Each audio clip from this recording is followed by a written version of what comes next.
Mi nombre es Juan Carlos Hernández Meijueiro, estudié Psicología Social en la UAM Xochimilco, en el Distrito Federal, en la Ciudad de México. Estudié Teología en la Universidad Pontificia Urbaniana, en Castel Gandolfo, en Roma, en el Vaticano. Estudié Psicoterapia en el Casa Valians de Guadalajara, Programación Neurolingüística, Psicoterapia Gestalt en Jalapa. Y ahora vengo a platicarles sobre cómo la diversidad sexual ha existido siempre en Occidente. ¿Qué llamamos Occidente? Las culturas que vienen de Mesopotamia, Grecia, Roma y judíos. Se mezclan en lo que hoy llamamos cristianismo. De hecho, los griegos tenían un ritual, y los romanos también, de echar un poquito de sangre del líder en una copa de vino, y todos tenían que beber de esa copa, porque era la sangre del líder. Y había un rezo, y era: tomad y bebed todos de esta copa. Se le llamaba filateia, o ritual de amistad, ritual de lealtad. Y viene también de entre los hebreos. En los hebreos se llama oración de las 4 noches. Los judíos rezaban: tomad el cuerpo del líder, porque fuimos esclavos en Egipto, la primera noche, y Yahvé, Jehová, nos liberó. Fuimos esclavos en Babilonia, y Yahvé, Jehová, nos liberó, segunda noche. Fuimos esclavos de los griegos, tercera noche, y Yahvé, Jehová, nos liberó. Cuarta noche, somos esclavos de los romanos, Yahvé, Jehová, nos liberará. Y entonces todos partían un pan entre los judíos y lo compartían para simbolizar el cuerpo de los líderes hebreos que fallecieron en las guerras de liberación.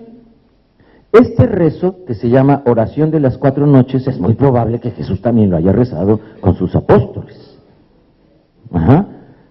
Era un ritual de lealtad, estaba enfrentando la muerte y todos conocían el ritual. Era como: oye, echarnos un tequila. Y entonces, como vino una persecución del emperador Adriano, siglo II después de Cristo, contra los judíos, desaparece esa oración entre el pueblo hebreo y solo permanece entre los hebreo-cristianos o judeo-cristianos. Y todos los que nacimos después creemos que los cristianos son los únicos que tenían ese ritual y que Jesús fue el único que lo dijo. Pero si vamos a la historia, no.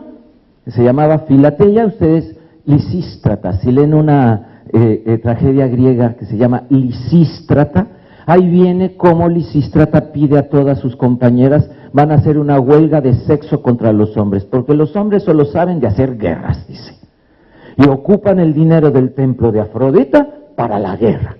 Y entonces Lisístrata organiza a todas las mujeres de Atenas, de Esparta, de Macedonia, que no le den sexo a sus maridos. Huelga de piernas cerradas. Y entonces, además, toma el templo, porque ahí estaba el tesoro de Atenas.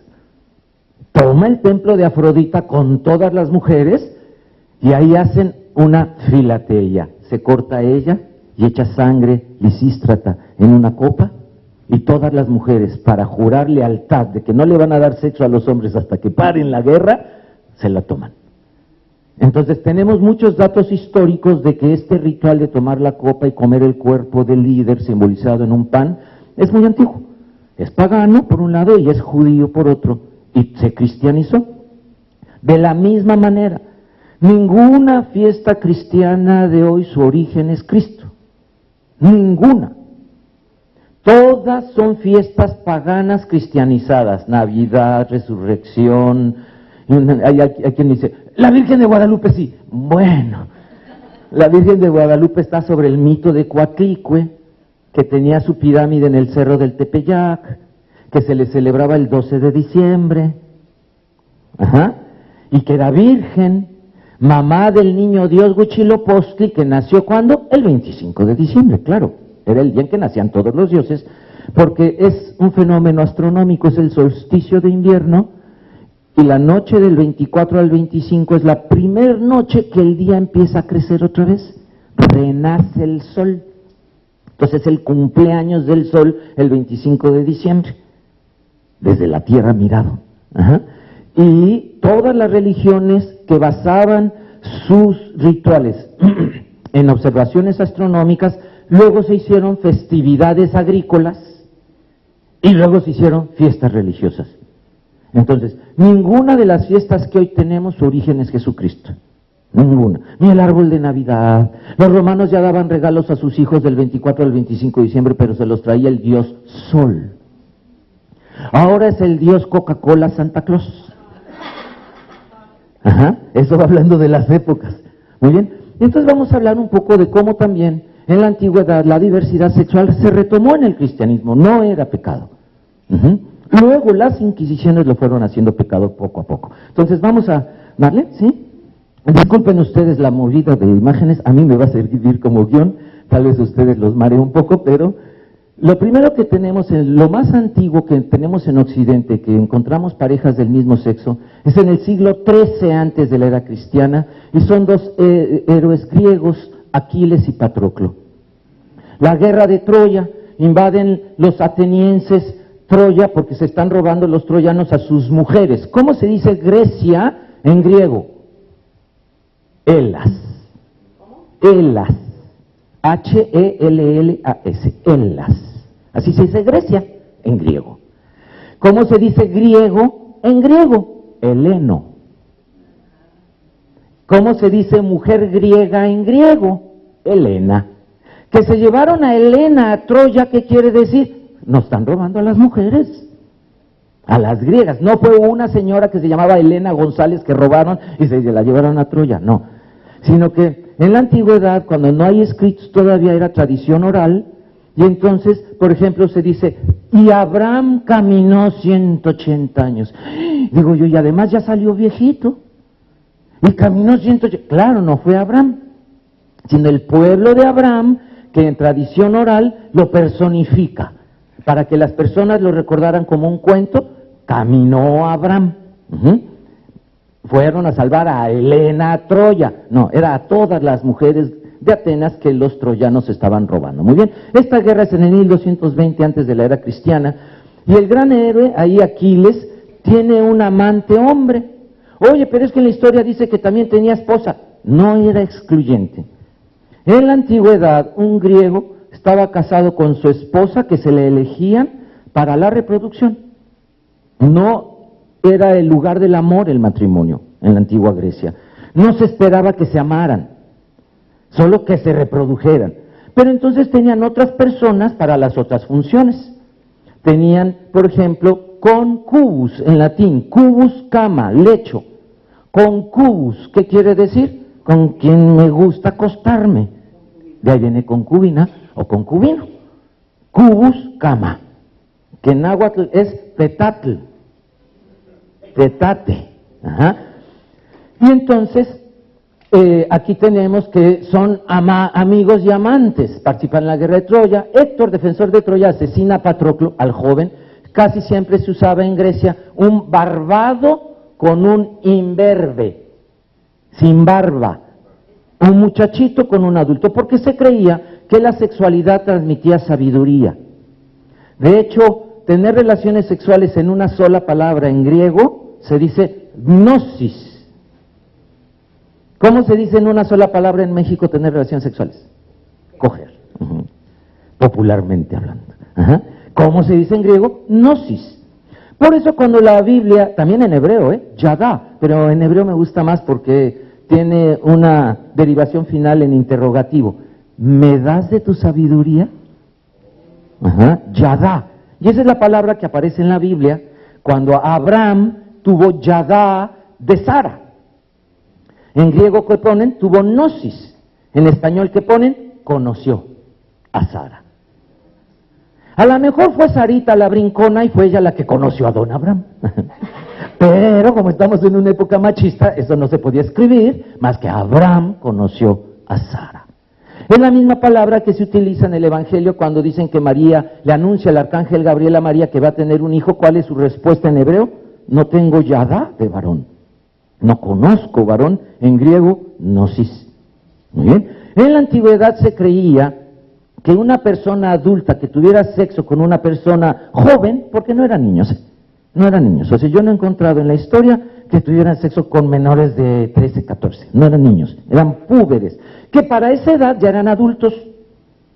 En Grecia y en Roma había una fiesta para llegar a la edad adulta. La mujer tenía que demostrar con una gotita de sangre que ya menstruó. Y lo echaban en una arena especial que ponían, y el varoncito tenía que eyacular ahí su primera eyaculación para demostrar que ya era adulto. La fiesta se llamaba en latín liberalia. Ya los liberaron de los papás. Ya es don Juan Carlitos de 13 años. Ajá, qué bonito. Pues imaginemos que David fue rey de Jerusalén a los 14. Imaginemos que Nerón tomó el poder de Roma a los 13. Claro, a esa edad tiene muchos adultos que le manejan los hilos del poder todavía, y Nerón fue creciendo y ya a los 15, 16 ya los tenía en su mano. Pero toma el poder, le dan el poder cuando se hacen adultos. No existía la adolescencia. La adolescencia, ayer lo decíamos en el taller, se inventa en el siglo XIX, masculina. Las mujeres no tenían adolescencia, seguían pasando de niña a mamá. ¿Cuándo se inventa la adolescencia femenina? Después de la Segunda Guerra Mundial. En Occidente, en nuestras culturas, que se le da una oportunidad a la mujer, después de su menstruación, no ser mamá, sino prepararse para otra cosa. Esto es nuevísimo para las mujeres.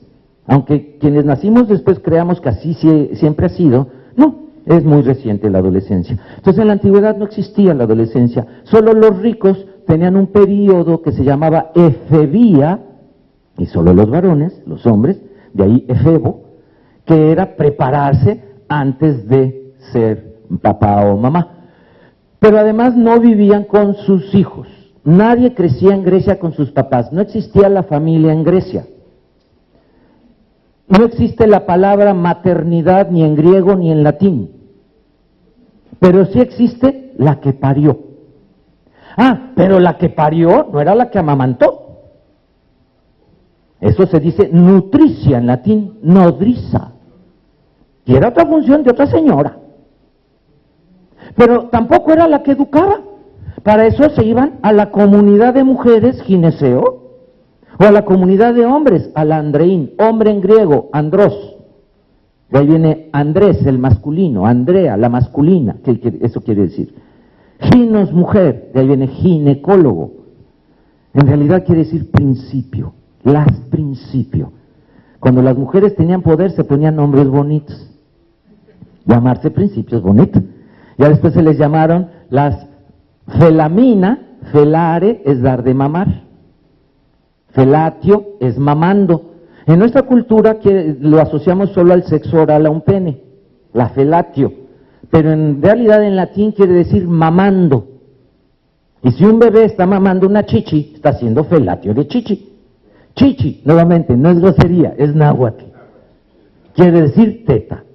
Cabeza choya, garganta cogotl, barba piochitl, bebé nenetl, niño que todavía no camina es de rebozo, chipil ayate, chilpayate. Ya camina, ya corre, chipil se les llamaba. ¿Nunca se han puesto como niños? No, ya no voy a ser el más chiquito. Se puso chipil, decimos en náhuatl. Se puso bebé otra vez. Crecidito en náhuatl, adolescente, chamactic. ¿A poco no hablamos más náhuatl de lo que nuestra indiofobia nos permite reconocer? A mi chichihuite, a chiquihuite, claro. Y entonces tenemos pues que la función de la maternidad son muchas funciones que se le han agregado a lo largo de la historia. Hoy ser mamá incluye hasta que lo tengas titulado de doctorado al hijo. O sea, todas las funciones se le fueron añadiendo. En la antigüedad no era así. En la antigüedad no existía la maternidad como hoy la conocemos. La maternidad como hoy la conocemos se inventa, se genera siglo XII, siglo XIII, siglo XIV. Quien quiera profundizar, lea a Elizabeth Badinter en su libro ¿Existe el instinto materno o existe el amor maternal? y ella va narrando cómo se le han ido añadiendo funciones a lo que hoy llamamos ser mamá. Hoy una mujer para ser mamá tiene que garantizar 30 años de su vida. Antes era parir y sobrevivir al parto, porque muchas morían de parto. Muy bien, entonces, Elizabeth Badinter, psicoanalista, harta de que Freud le echara todos los culpos de los traumas a la mamá, dice, vamos a ver si es cierto que esta mamá siempre ha existido, a ver si esto de la maternidad es universal, y descubre que en Occidente la maternidad se inventa en el siglo XII, XIII, XIV, el amor materno. No es que sea falso, quiere decir solo que es inventado. ¿Este edificio es natural o es artificial? ¿Y es real o es falso? Aunque sea artificial. Los sentimientos de una mamá moderna no son falsos, pero no son naturales. Son construidos desde la expectativa de una sociedad que ha ido añadiendo funciones a lo que llamamos maternidad. ¿Bien? No solo, porque no solo era, en Grecia era nada más la parió. Ahora la educas, luego la crías, luego la educas. Y estas funciones se le fueron sumando desde bebés. Para que se enseñen a ser mamás. Claro, pero además, hoy estamos inventando el amor paternal. ¿Quién salva a Nemo? ¿El papá o la mamá? ¿Quién va por el hijo el día después del fin del mundo? ¿No vieron la película? Es el papá por el hijo. Hoy vamos a ver por todos lados que es el papá el que ama, el papá el que ama, el papá que ama. En 300 años, cuando un bebé agarre un niño o una muñeca, van a decir, ay, mira, va a ser buen papá. No van a decir se va a ser gay, porque ya los gays vamos a poder tener hijos, y entonces van a decir simplemente, mira, va a ser buen papá. Le nació su instinto paterno. Ajá. Natural en todos los niños. Hoy no lo concebimos así, pero 200 años sí. Dentro de 200 años así lo van a concebir, como hoy decimos que una niña cuando agarra una muñeca le nació su instinto materno, le brotó. ¿Muy bien? Ok. Entonces tenemos que aquí, pues hay un texto, un poema que ya no se ve, donde Aquiles ordena una sepultura de esposa para Patroclo. Y todos decían, oye, pero tienes tu esposa y está viva. Ay, pero como que era mi esposa. Y entonces se queda como íconos de pareja del mismo sexo en la antigua Grecia, y se les ponen estatuas en todas las ciudades griegas como pareja, Aquiles y Patroclo. Aquí en esta imagen aparecen, mire, está desnudo, aquí está su pene, aquí está su vello púbico, este es Aquiles el barbado, está herido, y su amado, imberbe, que los ponían para hacerlos parecer adolescentes así con piochitas, así, ajá. Este es Patroclo, que lo está curando a su amado. La guerra la hacían desnudos. Por eso los hebreos se cortaban el prepucio, porque los griegos alargaban el prepucio. En Grecia se creía que a más prepucio, más placer sexual, tanto para él como para ellas. Ajá. Él daba más placer a ellas si él tenía un prepucio largo. Y entonces en la guerra, ¿cómo diferenciarse de mi enemigo si todos estamos guerreando desnudos? Pues con la circuncisión. Entonces la circuncisión también era un uniforme militar para los judíos. Ajá. Y también esto quiere decir que también vivieron desnudos y hacían la guerra desnudos los judíos. Incluso si ustedes leen el Génesis, dicen, nuestros padres vivían desnudos y no se avergonzaban por ello.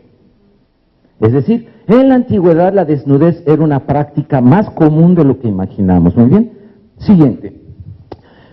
No está, aparece aquí, pero yo se los voy a decir. Es Jonatán y David. David y Jonatán se aman en el siglo X antes de la era cristiana. David toma el poder en Jerusalén en el año 951. No, 1000 al 951 muere David. Él toma el poder en el año 1000, el rey David. Pero ¿por qué es rey si era pastorcito? No es de casa real, no es de la aristocracia. Porque hizo un pacto con Jonatán, que él sí era príncipe. Es hijo del rey Saúl. Jonatán es hijo del primer rey de Israel, del rey Saúl. Y en la Biblia hay muchos textos. Si un día quieren, hacemos un curso de Biblia y sexualidad, nos metemos a la Biblia, Y ahí vamos viendo en las Biblias de cada quien, para que no crean que la mía está truqueada, y vemos que en la Biblia de cada quien viene, solo que el pastor de tu iglesia o el sacerdote jamás te lo va a leer en el púlpito, porque ahí habla del amor entre dos hombres. Incluso hay un texto en el segundo libro de Samuel en la Biblia, en el capítulo 1, versículo 26 por allí, dice David a Jonatán, que ya está difunto: oh Jonatán, hermano mío, tu amor para mí era más dulce que el amor de las mujeres. Y ahí viene en la Biblia. Lo que pasa es que nadie te lo lee porque no quieren que tengas confusiones mentales, de que Dios sí quiere o no quiere, Dios sí quiere o Dios no quiere. Y entonces, pero viene tal cual. Y David sabía de mujeres. Tenía 2 esposas, Mical y Betsabé, y 300 concubinas, dice el libro de Samuel. Pero además, ni una al día podía leerlas a todas. Tendría que hacer una fiesta o algo, ¿no? Pero bueno, por lo pronto David y Jonatán tenemos en la cultura de Occidente, tanto Grecia, judíos como romanos, como una pareja del mismo sexo que en la antigüedad fue notable, que la gente sabía que se amaba, pero además que no estaba prohibido en la Biblia. Las prohibiciones de la homosexualidad en la Biblia son posteriores, sí está prohibido, pero es después. Si David hubiera nacido después, me lo apedrean. Pero nació antes de la prohibición, que viene en el rollo deuteronomista, es el tercer rollo que se escribe del Antiguo Testamento, aunque quiere decir en griego deuteros, segundo, nomos ley, la segunda ley. Muy bien, es hasta entonces, en el siglo 8 antes de Cristo, que la Biblia prohíbe la homosexualidad. Pero esto está sucediendo 2 siglos antes. Todavía no está prohibida la homosexualidad en la Biblia. Todavía no cambia de opinión Dios. Ya después Dios cambió de opinión. Y le habló después a los obispos. Vamos a ver, en la Inquisición, por su teléfono rojo, les decía: ahora prohíban tal cosa, ahora prohíban tal cosa, ahora ya tal cosa me enoja. Antes no.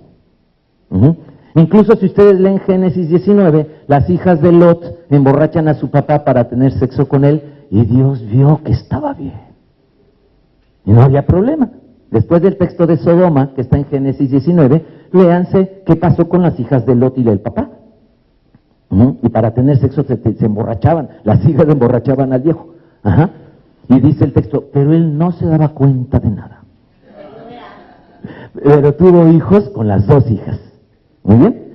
Entonces tenemos que parejas del mismo sexo, tenemos aquí a David y Jonatán, que más o menos datan del año 1000 antes de la era cristiana. Siguiente. Ruth y Noemí, también en la Biblia. Aparecen en los textos más antiguos, hay mujeres escritoras. Ya después desaparecen de la Biblia las mujeres escritoras. En el rollo yavista, que es el más antiguo, cerca del 950 antes de Cristo, están Ruth, Esther y Judith, 3 escritoras bíblicas, mujeres. Después ya no aparecen mujeres escritoras, es después. Quiere decir que el machismo hebreo se fue haciendo cada vez más recalcitrante y a las mujeres ya no les permitieron el acceso a la cultura. Pero en la antigüedad sí. Y tenemos un texto donde Noemí de Jerusalén se casa, pero hay hambruna en Jerusalén y hay sequías. Migra del otro lado del Mar Muerto, que son las montañas de Moab, que ahí había abundancia. Allá tiene 2 hijos, que creciendo se enamoran de 2 muchachas moabitas, no judías, moabitas. Y entra el país en guerra, y aunque no fueran ellos de ahí, pues tienen que ir a la guerra, y matan a los 3 varones, al esposo de Noemí y a sus 2 hijos. Queda Noemí viuda con sus 2 nueras viudas, Orfa y Ruth. Y entonces Noemí les dice, vuélvanse a su pueblo y a sus dioses, porque pues yo ya me regreso para Jerusalén. Y Orfa acepta, pero Ruth no acepta. Y Ruth le recita a la suegra el verso que se recitaban los enamorados cuando se casaban. No me pidas que me separe de ti, porque donde tú vayas yo iré, donde tú vivas viviré. Tu pueblo será mi pueblo y tu Dios será mi Dios. Y la novia contestaba lo mismo. A donde tú vayas yo iré, donde tú vivas viviré, tu pueblo será mi pueblo, tu Dios será mi Dios. Y luego el hombre decía, donde tú mueras moriré y ahí seré enterrado. Y luego la mujer contestaba lo mismo, donde tú mueras moriré y ahí seré enterrada. Y luego hacían un gesto, y que Yahvé haga esto y esto otro, al que se raje de la promesa. El texto nada más dice, y que Yahvé haga esto y el otro. Pero imagínense haciendo el gesto. Y entonces hacían un beso de señal de eternidad. Y este texto aparece en el libro de Ruth, dicho a su suegra. Pero además, Ruth, si llegaba a Jerusalén sin hijos, la iban a apedrear. Porque los judíos apedreaban a las mujeres estériles. Pasando de 17 años, la mujer que no tuviera hijos era apedreada. Y pasando de los 21 años, el hombre que no tuviera hijos era apedreado. O Jesús fue judío y tuvo hijos, o lo hubieran apedreado. O fue Esenio, que era la única secta de los judíos que podía tener hombres célibes. Pero los cristianos niegan una y otra cosa. Niegan que haya sido Esenio y niegan que haya tenido hijos. Entonces no se comprende cómo Jesús vivió en una época en donde los judíos eran apedreados y no tenían hijos. Y entonces, como sabía Noemí que Ruth, si la llevaba sin hijos, la podían apedrear, llegando a Jerusalén le dijo, ¿quién te gusta? Te lo emborracho. Ya saben que así se usaba.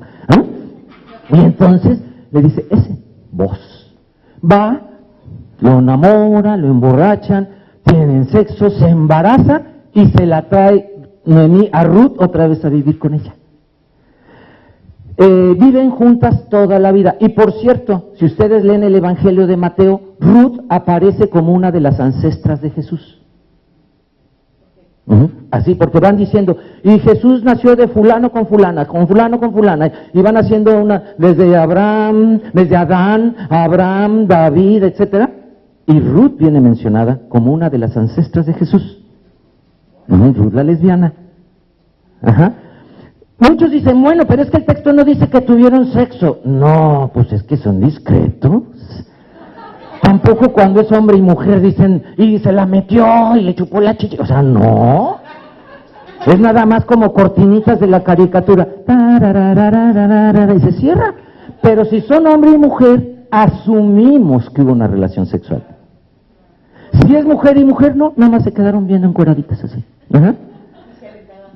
Nada más se aventaban besitos. Pero aquí sabemos que fueron dos mujeres que viven juntas, amándose toda la vida. Pónganles el nombre que quieran. Y pongan en la intimidad de su recámara lo que su imaginación genere. Muy bien. Entonces tenemos que Ruth y Noemí son también del siglo X antes de la era cristiana, antes de que en la Biblia se prohibiera el lesbianismo y la homosexualidad. Siguiente. Tenemos a Safo de Lesbos y a Bilitis. Safo es una aristócrata de una isla del mar Egeo que se llama Lesbos. La isla se llamaba Lesbos. De ahí viene, quien nace en Lesbos y es mujer es una lesbiana. Pero había entonces también lesbianos. Pero eso no aludía a que amaran a alguien de su mismo sexo, sino solo al lugar donde nacieron. ¿Por qué les llamamos ahora a las mujeres que aman a otras mujeres? Parece que naciste en Lesbos, en alusión a Safo. Safo, hija, miren, acá está la isla de Lesbos, este es Lesbos. Aquí está Atenas, aquí está Creta, aquí está Esparta, digamos acá está Tierra Santa, aquí está Egipto, abajo, esto es Lesbos. Y nadie podía pasar en barco por aquí porque eran aguas muy turbulentas. Entonces tenían todos los barcos que pasar por el canal de Lesbos y que controlara la isla cobraba la aduana. Y entonces fueron mujeres por miles de años que sabemos que gobernaban la isla. Había hombres, sí, pero quien tenía la aristocracia eran las mujeres. Muy bien. Y entonces Safo se hace famosa por sus poemas a sus amantes mujeres. Pero no quiere decir que todas las lesbianas fueran lesbianas en el sentido moderno del término, incluso ni siquiera. La palabra lesbiaceín significa mamar bien un pene. Y entonces en la antigüedad cuando alguien mamaba bien un pene le decían, ¿qué naciste en Lesbos? Entonces no tenía significado lesbiana o lesbiano que hoy les damos. Muy bien, simplemente nacido en Lesbos, nacida en Lesbos. Y ahí la reina se llama Cleide, ella es mamá de Safo, el papá de Safo se llama Escamandrónimo. Digo, me pone así mi mamá y mi papá y los demando, ¿eh? Pero así se llamaba el papá de Safo, Escamandrónimo. Y Safo se casa con un señor llamado Cércilas. Y muchos dicen, ya ves, no era lesbiana, tenía amante hombre. No era excluyente. Podían tener amante hombre y amante mujer, y en Grecia era reconocido, incluso legalmente. También en Roma. Por ejemplo, con los sentenciados en la cruz, solo podían estar al pie de la cruz los que estaban unidos legalmente al sentenciado. Y eso pone en problemas a los cristianos. ¿Quién estaba al pie de la cruz cuando muere Jesús? ¿María quién? ¿La mamá? ¿Estaba unida legalmente con él? Sí. ¿Los romanos lo reconocieron? Sí. ¿Quién más estaba al pie de la cruz? María de Magdala. Ah, ¿qué quiere decir? Que los romanos reconocían ¿qué? Una unión legal. Pero además, ¿quién? Juanito. Juanito. Quiere decir que los romanos reconocían una relación amorosa entre él y Jesús. El texto en la Biblia jamás le llama discípulo amado, solo le llama el amante de Jesús. Pero como en la traducción da mucho prurito poner el agapón de Jesús, le añaden discípulo. Pero eso no viene en las Biblias. Nada más dice el amado, el amante de Jesús. Y todos sabían que era su amante. Ajá. Y imagínense, si decir que tuvo sexo con María Magdalena ya nos quieren llevar a colgar, imagínense decir algo más. Pero si nosotros analizamos los textos en griego, decía, hay algo más. No podían estar al pie de la cruz más que los que estaban unidos legalmente con él. Y por eso Jesús va a decir, suegra, he ahí a tu yerno. Yerno, he ahí a tu suegra. Y dice el texto, y desde entonces Juan vivió con María. Muy bien, entonces aquí tenemos que Safo de Lesbos le hacía sus poemas, sobre todo a una de sus discípulas llamada Bilitis. Ella se hace famosa porque es guerrera, ella organiza ejércitos de mujeres contra las leyes machistas que estaba promoviendo Solón desde Atenas, estaba quitando el derecho a las mujeres a la guerra, el derecho al poder y el derecho a la filosofía. Y Safo de Lesbos organiza ejércitos de mujeres llamados tiasoi. Quien quiera leer un poco sobre la vida de Safo, hay un libro que se llama Las Filósofas.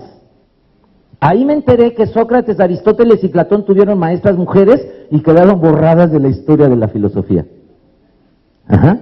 Y ahí vamos a encontrar poesía de Safo, la historia, la vida de Safo, cómo tiene una hija con Cércilas, que al mismo tiempo le pone como la abuela, Cleide, pero organiza ejércitos de mujeres para defender los derechos de las mujeres ya en esa época. Y también aceptaba en ese ejército a hombres que lucharan por los derechos de las mujeres. Eso es bonito, ¿no? Es decir, los tiasoi no eran solo de mujeres, eran organizados y ordenados por mujeres, pero también incluían hombres que quisieran luchar por los derechos de su mamá, de su hermana, de su compañera, de sus hijas. Ajá. Hombres solidarios, hombres feministas. Entonces tenemos que Safo nace en el año 612 antes de Cristo, es decir, siglo VII antes de Cristo.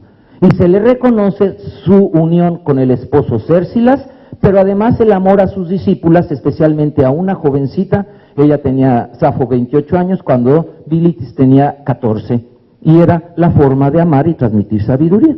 Y entonces tenemos a Safo de Lesbos y a Bilitis, siglo VII antes de nuestra era. Siguiente. Aristogitón el viejo y Harmodio el joven. Pifias, en el siglo VI antes de la era cristiana, 500 años y pico, toman Atenas y quitan la democracia. Llegan por la democracia, pero ya estando en el poder, prohíben la democracia. Así le hizo Napoleón, así le hizo Hitler. Ajá. Llegando al poder a través de los votos, prohíben votar. Ajá. Y entonces tenemos que sucede esto en Atenas con un señor que se llama Pifias, de ahí viene que eso es una pifia. Ajá. ese es un fraude, es una falsedad. Y entonces Harmodio y Aristógitón entran a un ejército que en Grecia se llamaba ejércitos sagrados. ¿Qué era? En la antigüedad griega se creían que Zeus nos hizo de 4 brazos, 4 piernas y 2 caras. Y caminábamos en rueda de carro. Dice Platón, era más económico que dar pasos. Ajá. Y entonces, un día, lean el Fedro, ahí viene el Adán y Eva de Platón, ¿qué creían ellos de cómo fue todo? Ajá. Y entonces un día los humanos nos rebelamos contra Zeus, y Zeus con un rayo a todos nos partió a la mitad. Y desde entonces tenemos solamente 2 piernas, 2 brazos y una sola cara. Algunos se quedaron con las 2 caras, pero bueno, eso es otra cosa. Y entonces, así explicaban a la humanidad actual. Y dicen que esos seres primigenios, había 3 sexos, hombre, andrógino, andros hombre, ginos mujer, hombre mujer y mujer. Y cuando fueron partidos en 2, el que él era totalmente hombre, siempre va a buscar a otro hombre para sentirse completado. Ajá. Y decían, oye, ¿por qué mi tío Juan Carlos es maricón? Ah, porque era un hombre primigenio. Y ahora está buscando su otra mitad hombre para completarse. Oye, ¿por qué mi tío Juan Carlos es heterosexual? Ah, porque era un hombre andrógino en la antigüedad. Y su parte hombre buscará eternamente ¿a quién? Su parte mujer, para completarse. ¿Y por qué mi tía Juan Carlitas es lesbiana? Ajá. Ah, pues porque era mujer antigua, fue partida en 2, y una mitad mujer buscará eternamente su otra mitad mujer. Y así explicaban en la religión y en la cosmovisión griega las orientaciones sexuales.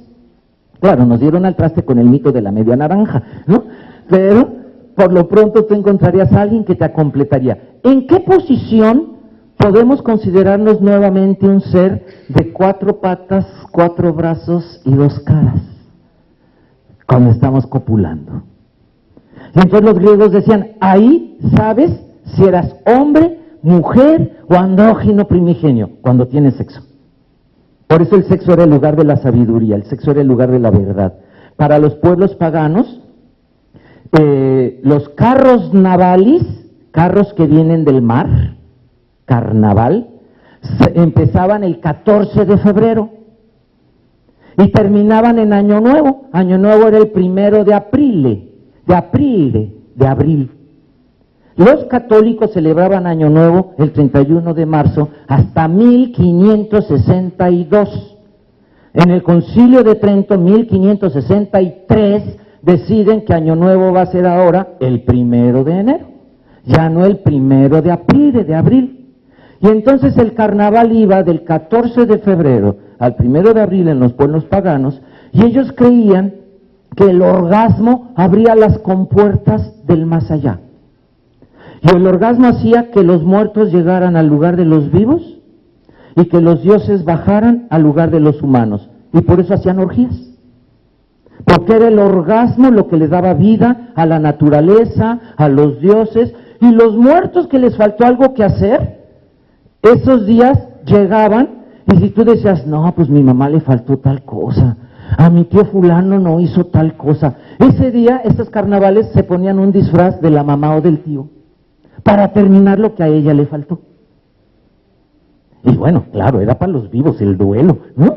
Los muertos, quién sabe ya qué estaban haciendo, pero para ellos les ayudaba a terminar, a cerrar el ciclo con alguien que había fallecido. ¿A través de qué? El orgasmo. El placer para los pueblos que adoran la naturaleza, naturaleza en latín, pagus, campo, paganus, quien cree que el río es bendito, quien cree que el árbol es sagrado, quien cree que la montaña es divina, es pagano. Ajá. ¿Quién fue el primer pagano católico? Que lo iban a llevar a la Inquisición por decir, hermano sol, hermana luna, hermano lobo. ¿Cómo que hermanos? Eso es el campo y todo lo que sea natural es del diablo, decía la iglesia. Francisco de Asís. Francisco de Asís. Francisco de Asís es el primer católico pagano, es decir, que adoraba el campo y que lo metió a la teología. Claro, y por eso todas las mujeres que tuvieran una macetita en su casa eran acusadas de brujas, porque maneja la naturaleza, es pagana y tiene animales. Entonces el cristianismo prohibió las mascotas, las macetas en las casas y bañarse. Más de 1000 años fue pecado en Europa el baño. Tenías que tener un permiso por escrito de un obispo de que te podías bañar. Y por eso tenemos narraciones crónicas de reyes y de reinas que se bañaron 2 veces en su vida, 3 veces en su vida. Lo que no estaba prohibido era trapearte. Un trapito con una bata de baño, por eso le llamamos baño francés, o baño vaquero, o baño de avión, así, ¿ok? Torero. Entonces esos son baños europeos, muy bien. Aquí tenemos entonces que Harmodio y Aristogitón, ¿quiénes eran los ejércitos sagrados? Eran ejércitos de amantes. De toda la gente que tú amaras en Grecia, tenías que elegir a quien más amaras. Y si yo soy hombre y a quien más amo es a otro hombre, entraba al ejército de hombres, al ejército sagrado de hombres. Si yo soy hombre y a quien más amo es una mujer, entraba al ejército de andróginos. Y si yo soy mujer y a quien más amo es otra mujer, entraba al ejército de mujeres, las sin chichis. Chichis, teta, en griego, masos. Y ahí viene mastografía, masoterapia, masos. Sin chichi, asmasos, amazonas. Las guerreras eran llamadas las sin chichis. ¿Por qué? Ay, Cátulo, un romano, dice, porque se cortaban una teta para tirar al arco y la flecha. A ver, por favor, don Cátulo, ¿qué mujer en su sano juicio se corta una chichi? Eso es una versión machista totalmente del asunto. Y deja tú, ¿no? Si una pellizcadita, una mordidita malvada, duele cortársela. Y entonces, ¿qué sucedía? Hacían mucho ejercicio, eran guerreras. ¿Y qué le pasa a quien hace mucho ejercicio? Pregúntelemosle a nuestra nadadora Ana Guevara. Me dicen, corredora. No, nada por aquí, nada por acá. Nadadora. Pero es y todo acá, ¿no? Así, yo gozo, sí, ¿no? Y entonces, las amazonas ya de por sí no tenían tetas por el ejercicio que hacían. Y entonces entraban al ejército. ¿Cómo pelearías para que no maten al ser que más amas? Nada más imagínate tú en guerra defendiendo al ser que está a tu lado y es el que más amas. Pues entregabas tu propia vida. ¿Y cómo pelearías si ya mataron a tu ser querido? Peor, más peor, ¿no? Con enjundia. Y entonces los ejércitos sagrados griegos eran muy temidos. Cuando se prohíbe la democracia en Atenas, convocan a ejércitos sagrados. Tenemos que retomar la democracia en Grecia. Y ellos son parte del ejército sagrado. Barbado e Imberbe, Harmodio y Aristogitón, hacían la guerra desnudos y van a aparecer siempre con una espada. Y siempre en estatuas juntos, como modelo para los jóvenes. ¿Quieres ser un ateniense brillante? Sé gay, como Harmodio y Aristogitón. Y se ponían como ejemplo de la población por todas las ciudades griegas. Y aquí los tenemos, siglo VI antes de la era cristiana. Siguiente. Efaistón y Bagoas son amantes de Alejandro Magno. Aquí no aparece el nombre porque está... Pero Alejandro de Macedonia crece enamorado de un muchacho de su clase social y de su riqueza, ateniense, Efaistón. Y va a ser su compañero de toda la vida y hasta la muerte. Efaistón va a estar en su lecho de muerte y va a estar con él toda la vida. Pero Alejandro elige, ¿se acuerdan que elegían discípulos jóvenes para transmitirles también la sabiduría? Elige a un muchacho persa llamado Bagoas. ¿Quieren leer la vida y el amor entre Alejandro y Bagoas? Lean un libro de Marie Renault que se llama El muchacho persa. Y es la vida y el enamoramiento de Bagoas, de 13 años, con Alejandro, que tenía alrededor de 25 años. Hasta la muerte de Alejandro. ¿A qué edad morían los héroes? A los 33 años. Todos morían a los 33, si eran de veras hijos de un dios, tenían que morir a los 33 años.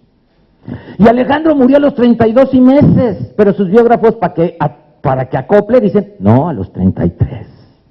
Si esto les suena, es porque también los judíos de la época y los griegos y romanos que creían en Jesús, querían hacerte creer que murió como los grandes dioses, a los 33. Ajá. Lo más probable es que Jesús haya muerto entre 40 y 47 años de edad, por las fechas que hay de error de su nacimiento. Jesús no nació en el año 1 de nuestra era, porque Herodes el Grande muere 4 años antes de Cristo. Y la Biblia dice que Jesús nació bajo Herodes, ¿no? O Jesús nació antes o Herodes se murió después. O estamos en las fechas equivocadas. Y entonces, con todos estos errores de fechas, es probable que Jesús haya muerto entre 40 y 47 años de edad. Pero como te quieren hacer creer que era como un Dios, murió de 33. Porque el 3 es número divino en la numerología antigua, tanto griega como hebrea. El 3 es divinidad, el 4 es dolor, penitencia, el 7 es plenitud, perfección, etc. Es la cábala. Y entonces el 3 significa doblemente divino. Entonces aquí tenemos a Alejandro Magno, que además él rompió una de las reglas griegas. Él nunca tuvo hijos.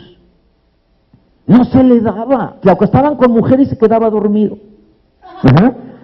Y entonces no se le daba.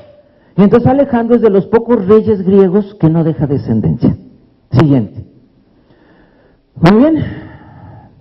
Juan y Jesús. Tenemos muchos textos. Hay un texto en Juan 13 donde ellos, imagínense que no había mesas. La última cena no fue en mesa. ¿Quién dibujó la última cena en mesa? Da Vinci, siglo XVI. Y los que nacimos después creímos que así fue, pero además están en selfie, ¿no? Están todos así en selfie, porque ¿quién cena así? Si es mesa, pues cenamos en redondito, ¿no? Para platicarnos. No, ellos cenaron en selfie, pero además Da Vinci les pone plato plano, plato pozolero, cubiertos, copa de oro y columnas medievales y renacentistas. O sea, esto no había en tiempos de Jesús. Se comía en el piso. De hecho, en griego y en latín no existe la expresión sentarse a la mesa, porque no había mesas. Era echarse a comer. Y en latín, reclinarse a comer. Muy bien. Y hay un texto donde dice, Juan 13, que Juan cenaba en el seno de Jesús. Este es el seno de un hombre, entre sus piernas, porque al estar recostados elevaban una pierna y esto quedaba un huequito. Senus quiere decir espacio vacío en latín. Tenemos senos frontales, senos nasales, paranasales. Creían que los senos de la mujer eran huequitos vacíos que gluc, gluc, gluc, gluc, se llenaban de leche.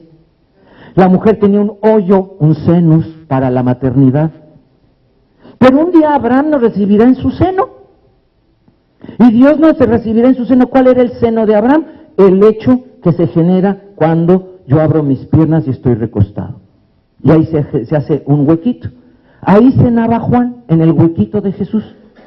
Y el texto dice, Juan, que cenaba en el seno de Jesús, se subió sobre su pecho y le preguntó al oído quién lo iba a traicionar. Juan trepado sobre Jesús. Cuando la Iglesia Católica prohíbe la pederastia, luego cuando prohíbe la homosexualidad, quitaron ese dibujo. Y la Iglesia Católica no tuvo dibujo de la última cena más de 1000 años. Hasta que Da Vinci se le ocurrió volver a pintar la escena, pero ya en mesa decente, sillas bien decentes y todo del Renacimiento. Y ya nadie encima de nadie. Pero dibujan a Jesús con tortícolis así en el pecho de Jesús. ¿No han visto esos dibujos? De la última cena de Juan en el pecho de Jesús, ¿sí? ¿No lo han visto? Bueno, si ustedes los buscan, hay muchos dibujos medievales y renacentistas, porque ¿cómo explican el texto donde dice que Juan se recostó sobre su pecho? Todos los ponen sentados en sillas, pero chuecos, con tortícolis. Muy bien. Y tenemos muchos textos, ¿no? Había un joven que siguió desnudo a Jesús cuando están en Getsemaní. ¿Han leído en Marcos que un joven estaba desnudo con Jesús?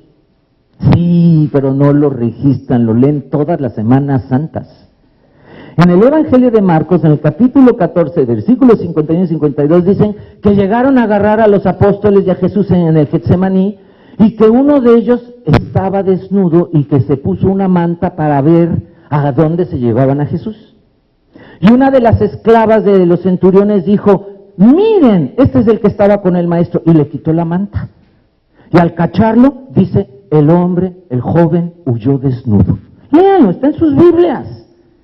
Y uno dice, ¿qué hacía Jesús con un joven desnudo?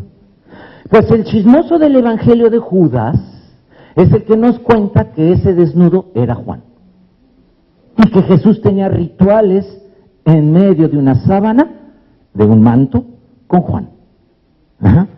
Pero eso a nuestra mentalidad homofóbica nos genera mucha repulsa, si solo hablar del sexo de Jesús. Ah, miren, ahí está en su pecho, uno de los dibujos que, ¿cómo explico que Juan estaba en el pecho de Jesús?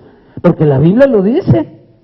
Entonces, sentados en unas sillas así de decentes, pues no se puede. Ajá. Y finalmente está el texto donde Jesús se lo encarga a Juan, a su madre, y le encarga a la madre, a Juan, los encarga mutuamente. Había un vínculo especial allí.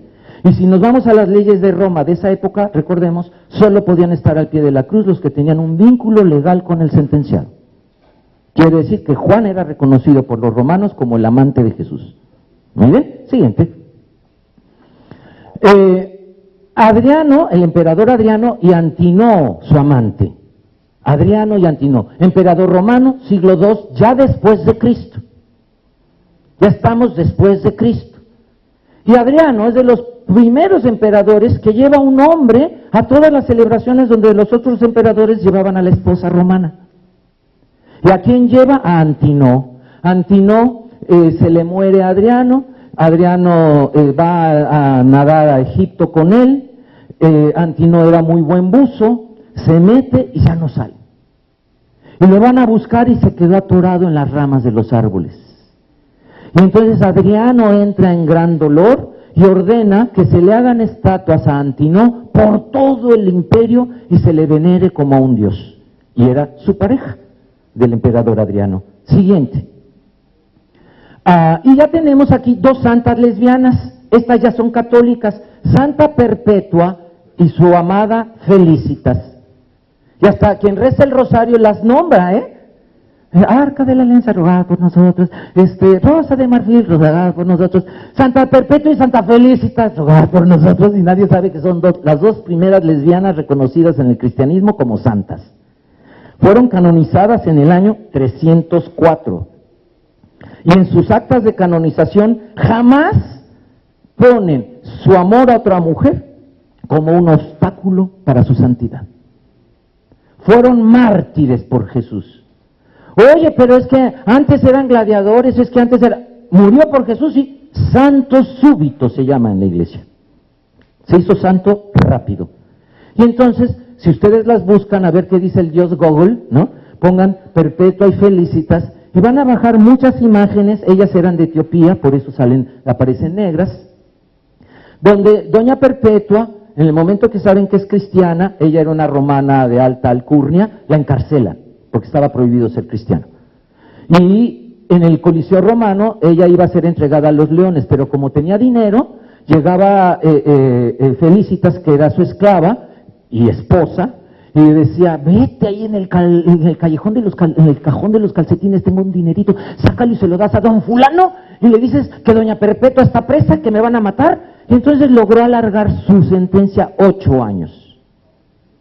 Al final la matan, hay 3 versiones de cómo la matan. Una es con toros en el Coliseo, la despedazan, otras con leones y otras con gladiadores. En las 3 versiones, Felicitas logra escapársele al carcelero, se mete a la arena donde está su amada y se dan las manos derechas, que era el símbolo romano de la unión eterna. Por eso en el cristianismo, todavía en las bodas se tienen que dar la mano derecha. Muy bien, y entonces se dan las manos derechas y se mueren. Y son canonizadas las dos como santas y pareja. Siguiente. Tenemos a San Sergio y San Baco, santos gays del siglo III, también canonizados en el año 304. Ellos son también africanos. Googleenlos, van a ver San Sergio y San Baco y van a ver todas las imágenes que aparecen, de imágenes de ellos que eran venerados por los católicos, por los cristianos de la época, como santos gays. Y es la misma historia un poquito también. Sergio, un romano de alta alcurnia del ejército; Baco, un soldado raso, también del ejército; se hacen cristianos, ya no participan de los rituales del imperio, son buscados para asesinarlos, y de la manera como los asesinan es arrastrándolos con caballos por toda la ciudad hasta que sus partes van quedando ahí por todos lados. Ajá. Sin embargo, en las dos versiones dicen que antes de ser amarrados al caballo cada quien, ¿qué hicieron? Se dieron las manos derechas. Y entonces se sellaron su eternidad. Ajá, con las manos derechas. Juntarium destram, destram juntus. Ajá, juntar las derechas. Muy bien, siguiente. Las diestras. Y llegaron las inquisiciones. Y se acabó la diversidad sexual. Ajá. La primera inquisición cristiana está en el Código de Teodosio en el siglo IV y dice: muerte por empalamiento, meter una picota al ano, ajá, hasta que le salga por un pulmón, por el corazón, por el cuello. ¿A quiénes? Hombres mujeriles. Se ordena la muerte de hombres trans. Por primera vez en la historia de Occidente. Prohibidos los andróginos. Ajá. Los travestis, los transexuales, los transgéneros. Pero también se ordena matar a los hombres que se dejen penetrar por otro hombre y que todavía no se les llamaba sodomitas. El pecado de la sodomía se va a inventar hasta el siglo V. Se les llamaba hombres de mala fama, infames, infames, a los hombres sexualmente pasivos con otro hombre. Muy bien. Y tenemos la segunda inquisición cristiana, que es del siglo VI, 2 siglos después. ¿Cuándo se prohíbe el baño? En este siglo. ¿Y cuándo se vuelve a permitir? Hasta el Concilio de Trento, siglo XVI, 1000 años fue pecado bañarse. Ajá. No, porque tanta agua que hay allá en Europa. No, era como inconcebible, porque se creía que el diablo estaba en todo lo natural. ¿Y qué más natural que el agua?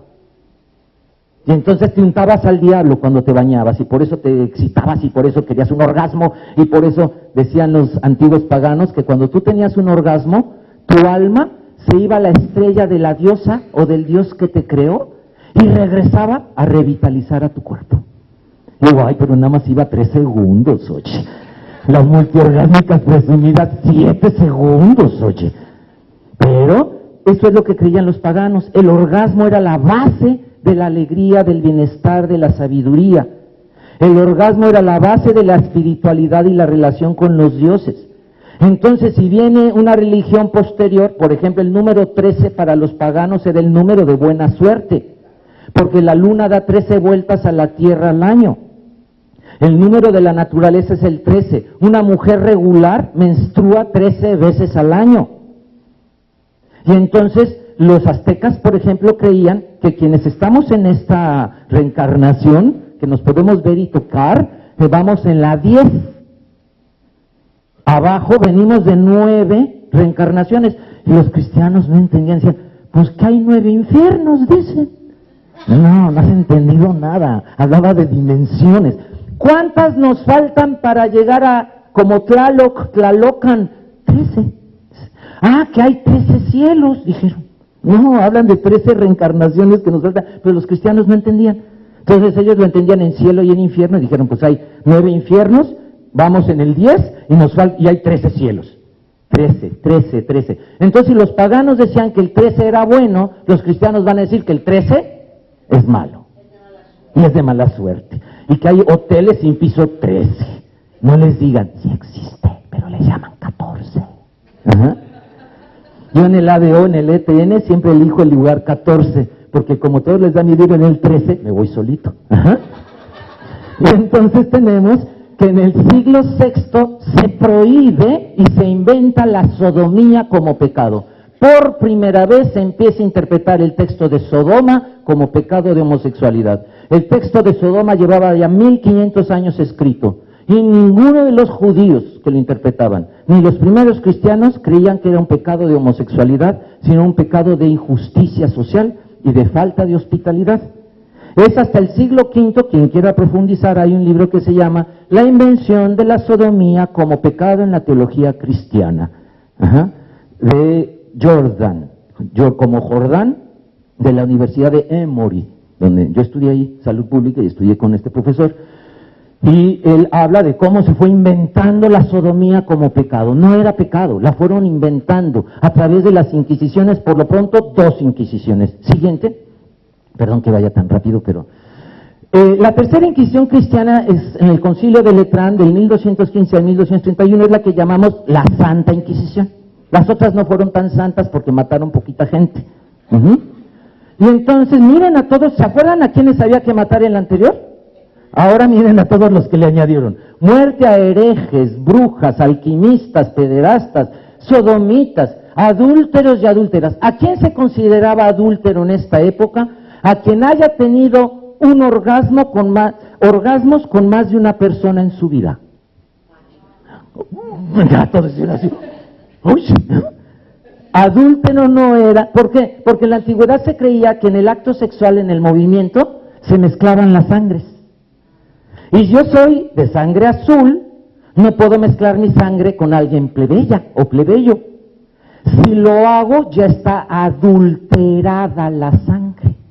Ya no es pura, ya está contaminada, y un hijo contaminado era un hijo de un adulterio. Pero se consideraba adulterio, no existe el matrimonio todavía. El matrimonio se va a inventar hasta el siglo XV, la monogamia, hasta el siglo XVI. Es en el Concilio de Florencia, 1439, que se hace sacramento el matrimonio. Cuando yo estudié en el Vaticano y me dan un curso, una clase que se llamaba Historia de los Sacramentos, dije, ¿cómo? ¿Qué no los inventó todo Jesús? No, pues ya ahí te dicen la verdad. Y entonces te van diciendo, no, mira, la confesión se inventó en la Segunda Inquisición, en el siglo VI, el matrimonio, hasta el siglo XV se hizo sacramento. Hasta el siglo XV se le pidió a los católicos que tuvieran sexo solo con una mujer y tus esclavas.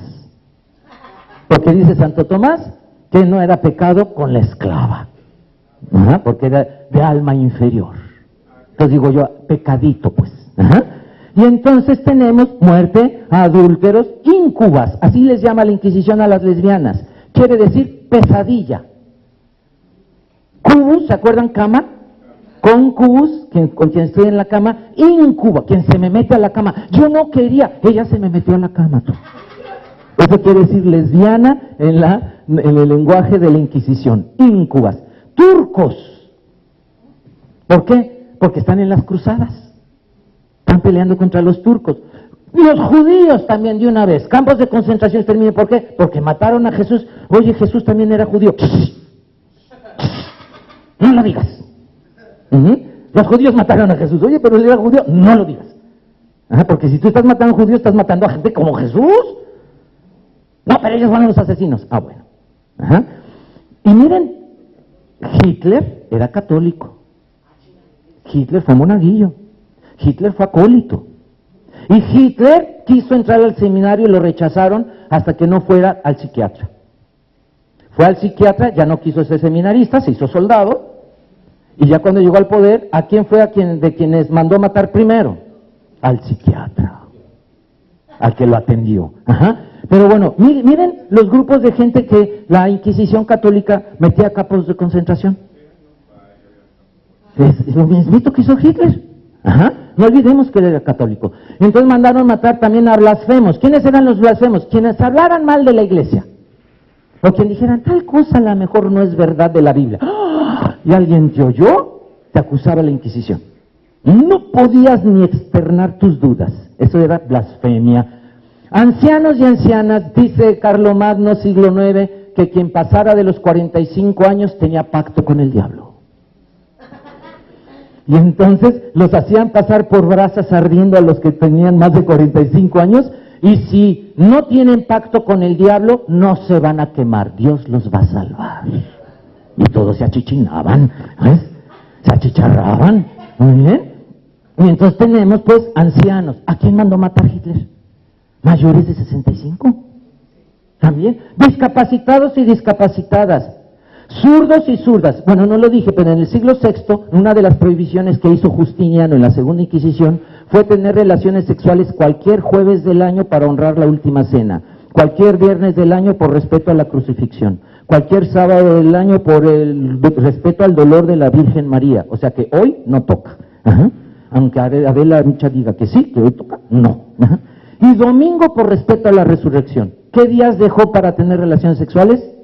Lunes, martes y miércoles, que no cayeran en Semana Santa, ni en Cuaresma, ni 50 días después de la Semana Santa hasta Pentecostés, ni 40 días antes de Navidad, el Adviento. Peter Brown, en su libro El cuerpo y la sociedad, hace un conteo de cuántos días no era pecado tener sexo cuando gobernaban los cristianos. 18 al año. Y si tú tenías sexo otro día y concebías un día prohibido, tu hijo iba a ser zurdo. Por eso zurdo en latín es sinónimo de malvado en nuestros días. Decimos destram en latín, siniestram. Yo soy diestro o siniestro. Yo siniestro es sinónimo de malvado, de quemello o de catástrofe. Estaba en Chihuahua dando unas pláticas y decía en el elevador: en caso de siniestro no tome el elevador. Yo respetuosamente pregunté: aquí no hay zurdos, ¿verdad? No, entonces entremos al elevador. ¿Verdad? Porque quiere decir en caso de siniestro, pero hoy es sinónimo de catástrofe. ¿Por qué? Porque quien tenía sexo en días prohibidos tenía hijos zurdos o pelirrojos. Y casi todas las brujas eran pelirrojas y pelirrojos, es decir, eran celtas. Adoraban a otros dioses y por eso los quemaban. Y hacían ciertos rituales que a los cristianos les parecía brujería. También pecosos, ya no lo puse ahí, no salió. Pero los pecosos, de ahí viene el nombre. Peca significa peccata, en latín, error. Pequeño error, peccata minuta. Defecto, peccata, en latín. Las pecas eran todas las veces que tus papás tuvieron sexo en días prohibidos. Y entonces la gente que nacía pecosa era gente maldita por la Inquisición y era gente que la quemaban viva. ¿Qué le hacían a los adúlteros, por cierto? Nada más para que veamos de las que nos salvamos. A los adúlteros, a los que se podía comprobar que tuvieron orgasmos con más de una persona, les metían una varilla ardiendo por el meato urinario hasta que les cruzara el cuerpo y los dejaban desangrarse en los parques. Así, de la que nos salvamos. Muy bien. ¿Quién más? Vagos. ¿Quiénes eran los vagos? Los que hacían fiestas y vivían de las fiestas. Yo hago un reventón, tú me traes un cochinito, porque en esa época se usaba, tú me traes una vaquita, y yo vivía con eso 6 meses. Ya se me acabó, hacia otra fiesta. Y la iglesia dice: no, si no hay trabajo que cueste sudor, no se vale vivir. Nadie puede vivir del placer. Y empieza, dice Michel Foucault, la era del miedo al placer.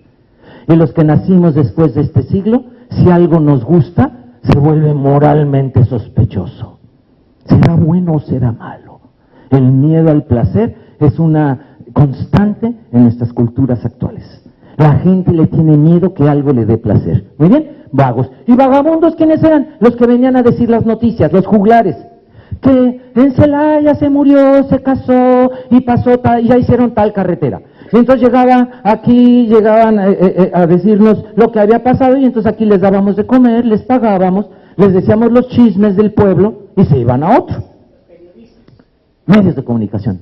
La iglesia dice: prohibido. Quien quiera saber las noticias, venga a misa. El padre es el único que va a decir lo que pasa en los pueblos. Control de los medios de comunicación. Ajá. Y entonces tenemos, pues que en Vallarta no podíamos ya decirle los chismes al juglar que venía de Guadalajara, porque la Inquisición nos llevaba. A eso se les llamó en la Inquisición vagabundos, porque iban de pueblo en pueblo. Muy bien. Y luego va, importante, si puedes subirle un poquito, Inocencio III funda prostíbulos católicos. Pocos cristianos saben que la Iglesia Católica tuvo prostíbulos y no era pecado ir a ellos. Ajá. ¿No se puede subir? Vaya. Entonces, Inocencio III es el mismo papa que empieza la Santa Inquisición. Es el mismo papa que está con Francisco de Asís, el que lo obliga a vivir con los puercos todo un año, ese es el Papa Inocencio III. Y él hizo prostíbulos para católicos. ¿Por qué? Porque cada vez se está concibiendo más la monogamia católica, cristiana, pero no para los hombres, solo para las mujeres. Los hombres tenían derecho de tener sexo. ¿Con quién dijimos? Las esclavas. ¿Y cuándo se prohibió la esclavitud, por cierto? Apenas en el siglo XIX. Ajá. Pero además podían ir con prostitutas solo si eran de prostíbulos católicos. Siguiente, por favor. Viene la Inquisición biomédico-psiquiátrica. Lo que se hizo lo que era pecado se hizo enfermedad. Los médicos, lo mismito que la iglesia decía que era pecado, lo hicieron enfermedad. Luego lo hicieron los psicólogos y los psiquiatras trauma. Y luego en muchos países se hizo delito. Entonces la homosexualidad en muchos países es delito porque los médicos y los psiquiatras dicen que es un trauma y porque los médicos dicen que es una enfermedad. Pero es lo mismito que la Inquisición decía que era pecado. Por eso Michel Foucault a esta época le va a llamar la Inquisición biomédico-psiquiátrica. Hoy nos da miedo el placer, no por irnos al infierno, sino por contagiarnos de algo o porque me vaya yo a traumar. Ajá. Muy bien. Y entonces tenemos que Hirschfeld y el Comité Científico y Humanitario de Berlín van a empezar a defender ya desde el siglo XIX la diversidad sexual. Siguiente. La Cuarta Inquisición Católica la hace Adolfo Hitler con otros aliados católicos, Franco en España y Mussolini en Italia, y declaran muerte a los ateos, a los comunistas, a homosexuales y lesbianas, a personas trans, ancianos, a discapacitados, judíos y gitanos. ¿No les recuerdan las otras inquisiciones? Él era católico, Hitler era católico. Y cuando el Papa Pío XII le dice, oye, eso que estás haciendo ya no es muy católico. Ah, no, el Papa ya es hereje, dijo, y bombardeó el Vaticano. O sea, ya el Papa también ya se salió de la... Hitler era católico, no lo olvidemos. Lo que hizo Hitler era lo que hacía la Inquisición antes. Y Hitler persiguió la diversidad sexual, por supuesto. Muy bien. Y tenemos que... Si nosotros quitamos el lente con el que siempre analizamos la Segunda Guerra Mundial y le ponemos un lente religioso, la guerra la organizaron los católicos contra el mundo. ¿Quién venció a los católicos? Hitler, Mussolini y Franco, los ateos comunistas rusos, Stalin, y los cristianos no católicos, los protestantes, Churchill y Roosevelt, Estados Unidos e Inglaterra. Si le ponemos un mapa de análisis a la Segunda Guerra Mundial religioso, fue un intento de una cuarta inquisición mundial de Hitler, de matar a todos los que habían matado antes en las inquisiciones. Muy bien, siguiente, ya vamos a acabar, perdón por la rapidez. Destruidos los católicos nazis, surge la ONU, 1945, y surge en 1948 la Declaración Universal de los Derechos Humanos, donde por primera vez dice que los hombres y las mujeres somos iguales ante la ley. En 5,000 años no había habido una ley que dijera eso. Muy bien. Y va a empezar el movimiento hippie, ya no me detengo, en la revolución sexual, que ahí se inician los movimientos actuales lésbico-gays, sobre todo en América Latina. En México, a partir de allí, va a estar Carlos Monsiváis, Nancy Cárdenas, Juan Jacobo Hernández, la Pepa Covarrubias. A partir Luis González de Alba, del movimiento del 68 se organiza el movimiento de la diversidad sexual, que al principio se llamó Movimiento de Liberación Lésbico-Homosexual. En los 70s, ahí se me fue un 9, son los 70s y los 90s, y luego, a partir de los 90s, le empezamos a llamar Movimiento por la Diversidad Sexual. ¿Por qué? Porque saliendo del bote de basura, los hombres gays nos dijeron, oye, que allá hay mujeres que se dicen lesbianas. ¿Cómo que también? Pues sácalas del bote de basura. Y luego ya del bote de basura, las lesbianas nos dijeron, oye, allá hay abajo unos que se dicen trans. Pues sácalos. Y entonces dijimos transvestis. Dijeron, no, allá hay otros que se dicen transgénero. Pues sácalos, ¿no? Y ahí vamos sacando gente. No, allá más abajo hay otros que se llaman transexuales. Pues ve y sácalos. Intersexuales y hermafroditas. Y nos dimos cuenta que estábamos en el bote de basura, muchísima gente que no nos acoplábamos al estereotipo heteronormativo. Y entonces por eso, dice Amaranta Gómez Regalado, una amiga mushe, se hizo la sopa de letras, movimiento L, G, B, T, T, T, I, H, I, J, K, L, y lo que se le sume esta semana como los pronósticos deportivos. Muy bien. Y entonces tenemos que el movimiento de la diversidad sexual resurge en la era de los derechos humanos contra toda inquisición. Siguiente. Muchísimas gracias. Mi nombre es Juan Carlos Hernández Meijueiro y ahí me encuentran. Muchas gracias. Gracias por haber estado, por haber venido tempranito y crudos a esta conferencia. Gracias. Hasta luego.